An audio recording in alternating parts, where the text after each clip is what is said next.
So hustled your way through Columbia. So Yes. I'm trying to think. So experience in Columbia, do any acting in college, do any performance there? No, none. Wow. I know. I was a poli-sci major.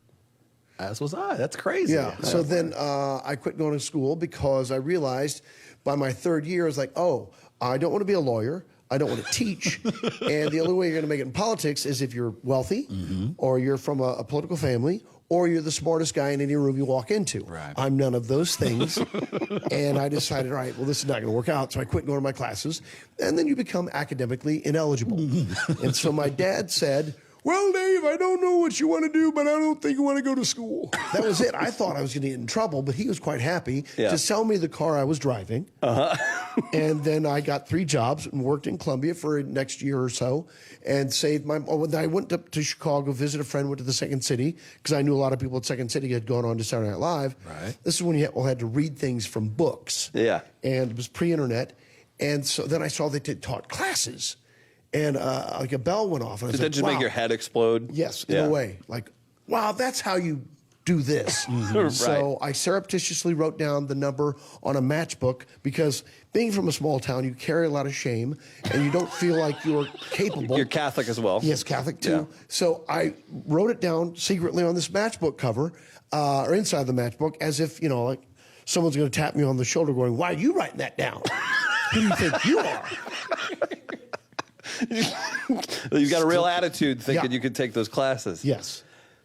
So you inspired. Think you're special? Yeah. Yes. So it inspired you to get up there. That kind of shot the career into the trajectory. Well, then I came back the next year. I went home, saved money, and then moved to Chicago. That was it. Yeah, and that's the end of the story. Thanks, everybody. Yeah, we appreciate it. Yeah, it was a good time. Taking classes at the place called the I.O. Improv Olympic and Second City at the same time.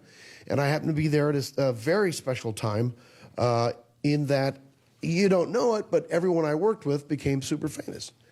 I was there for 9 years, and in that time span, I worked with Chris Farley and Mike Myers and Steve Carell, Steve Colbert, Nancy Carell, Steve's wife, and there's a slew of writers for Conan, or for all the late-night shows that still write for these shows. Chris and I just recently finished the Dana-Carvey documentary that's currently on Hulu. I haven't seen it. Discussing the Dana-Carvey show. Yes. The Dana-Carvey show. And we go with his relationship with Steve Carell and being in that environment.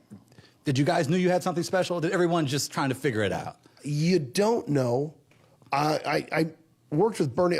Bernie Solins was one of the pioneers of Second City. He created it. I think he owned it originally.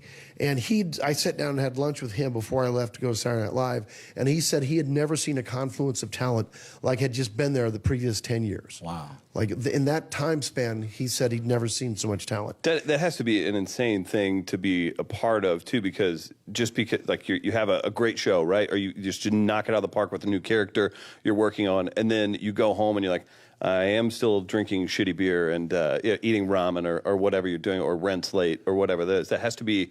Did you ever think about tapping out, heading back to Tipton?